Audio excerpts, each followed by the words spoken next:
Students, आज की class में हम exercise 5.2 question number 16 to question number 20 जो कि एक्सरसाइज 5.2 से लास्ट पार्ट रहेगा। इससे फर्स्ट पार्ट के अंदर हमने an पढ़ा था। What is the formula of an mean that last term nth term a plus n minus 1 into d। इस फार्मूला पे भी हमने लगभग 15 क्वेश्चन सोल्व किए हैं। तो इस फार्मूला को लेकर आपकी कोई भी डाउट है तो आप कमेंट बॉक्स में बता सकते हैं। अब a क्या है यहाँ पर फर्स्ट टर्म, d का मतलब है यहाँ पर कॉमन डिफरेंस और n यहाँ पर नंबर ऑफ टर्म्स। an हम लास्ट टर्म लेके चलते हैं, nth टर्म लेके चलते हैं।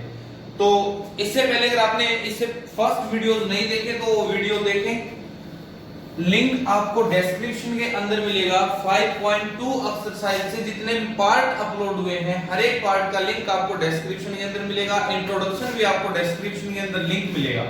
चलिए देखते हैं question number 16। Determine the AP who third term is 16।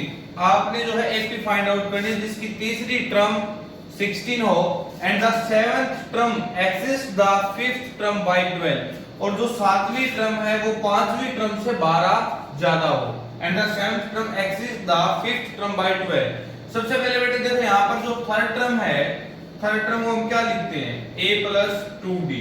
तो a plus 2d equal to 16k और जो सेवंथ टर्म है वो बड़ी है फिफ्थ टर्म से 12। तो अगर आप सेवंथ टर्म से फिफ्थ टर्म को माइनस करोगे 12 के इक्वल a7 को क्या लिखते हो a plus 6d minus a5 को क्या लिखोगे a minus 4d equal to 12। a से a cancel out 6d minus 4d 2d equal to 12 और यहाँ से d की वैल्यू आपको मिलेगी 12 by 2 कैंसिल आउट करेंगे d की वैल्यू क्या मिली 6। अब a plus 2d equal to 16 है। अगर आप इसको स्टार इक्वेशन ले या इक्वेशन नंबर फर्स्ट ले, putting the value of d in the equation first, तो a plus 2 into d की value 6 equal to 16, a plus 12 equal to 16 और a equal to 16 minus 12 that is equal to 4। तो यहाँ से a की value आपको मिल गई 4 और d की वैल्यू आपको मिल चुकी है 6 और ap क्या होती है a plus d a plus 2d so on। तो 4 plus 6 10 16 22 so on। आपने जो ap बना के दिखाया है। ठीक, find the 20th term from the last of the AP 3 8 13 253। देखो यहाँ पर आपको AP गिवन है 3 8 13 253। तो पीछे से 20वीं टर्म निकालनी है आपको फ्रॉम द लास्ट। तो अगर पीछे से आप 20th टर्म फाइंड आउट करोगे तो इसको आप फर्स्ट टर्म ऐड कर लो 253 और यहाँ पर क्या डिफरेंस है, कॉमन डिफरेंस यहाँ पर क्या 5। तो यहाँ पर कॉमन डिफरेंस क्या हो जाएगा -5 8 3। पीछे से आप AP को लिखना स्टार्ट कर दो। A की वैल्यू 253 हो जाएगी, D की वैल्यू देखो यहाँ पर 5 थी तो D की वैल्यू यहाँ कॉमन डिफरेंस क्या होगा -5। पीछे से स्टार्ट किया हमने first term second term third, क्योंकि लास्ट से 20 टर्म निकालनी है। तो लास्ट से A20 क्या होता है A plus 19D। तो A20 इक्वल टू A की वैल्यू 253 प्लस 19 इंटू D की वैल्यू -5। सोल्व कर लो 253 minus 19 into 5 95। सोल्व करोगे 13 minus 5 8 यहाँ से कैरी 40 minus 9 5 1। तो जो लास्ट से हमारी 20 टर्म निकली वो क्या निकलेगी 158। नंबर देखते हैं 18। Sum of the fourth and eight terms of an AP is 24। Fourth term का सम और एट्थ टर्म का सम किसके इक्वल है 24 के and the sum of the sixth and tenth छठी और 10वीं टर्म का सम किसके इक्वल है 44 के इक्वल है। तो find the first terms of the AP। तो AP की हमने फर्स्ट टर्म फाइंड आउट करनी है। देखो fourth term plus eighth term equal to given है 24 के। तो फोर्थ टर्म को क्या लिखते हो a plus 3d, eighth term को a plus 7d equal to 24। अब क्योंकि आपने फॉर्मूला पढ़ा ना an equal to a plus n minus 1 into d a4 तो a plus 3d n minus 1 4 minus 1 3d। तो यहाँ से a plus a 2a plus 3 और 7 10d इक्वल टू 24।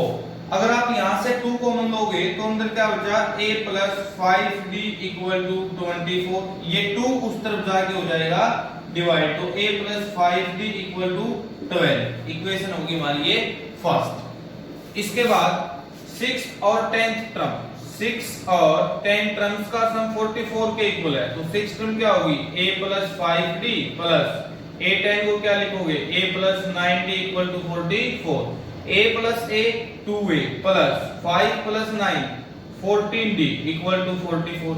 अब यहां से आप कॉमन लोगे 2 तो अंदर बचा a plus 7d equal to 44 और ये 2 उस तरफ जाके क्या हो जाएगा बेटा यहां से डिवाइड, तो a plus 7d equal to 44 by 2 cancel out करोगे 22, a plus 7d equal to 22। ये होगी हमारी equation number second, equation number first, equation number second. आप या तो सेकंड को फर्स्ट से सब्ट्रैक्ट कर दो या फर्स्ट को सेकंड से कर दो। सब्ट्रैक्ट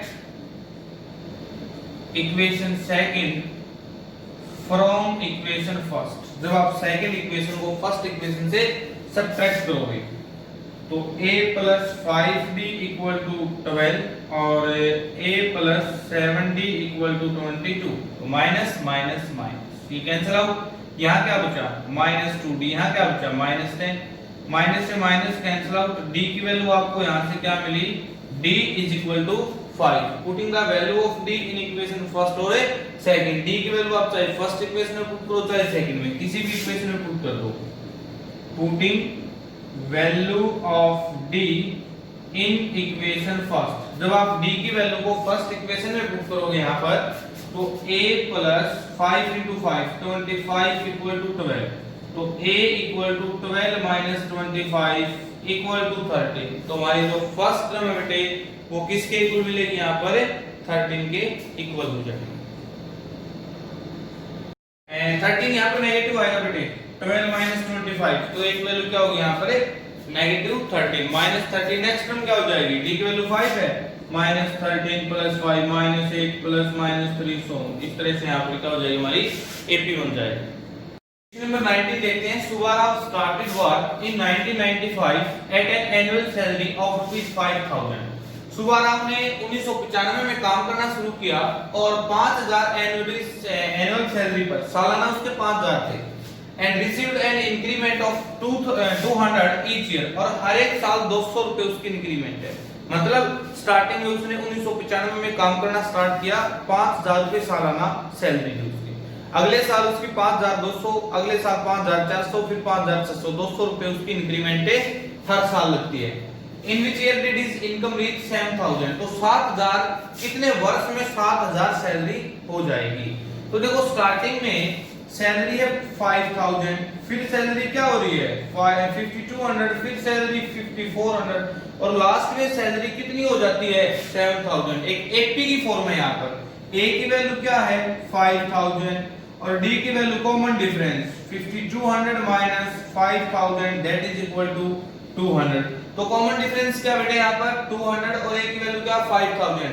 अब कितने साल में उसकी सैलरी 7000 हो जाएगी। मान लेते हैं nth ईयर, nth साल में उसकी सैलरी 7000 हो जाती है, तो an की वैल्यू ले लेते हैं हम यहाँ पर 7000 और an आपको पता है किसके इक्वल होता है a plus n minus 1 into d।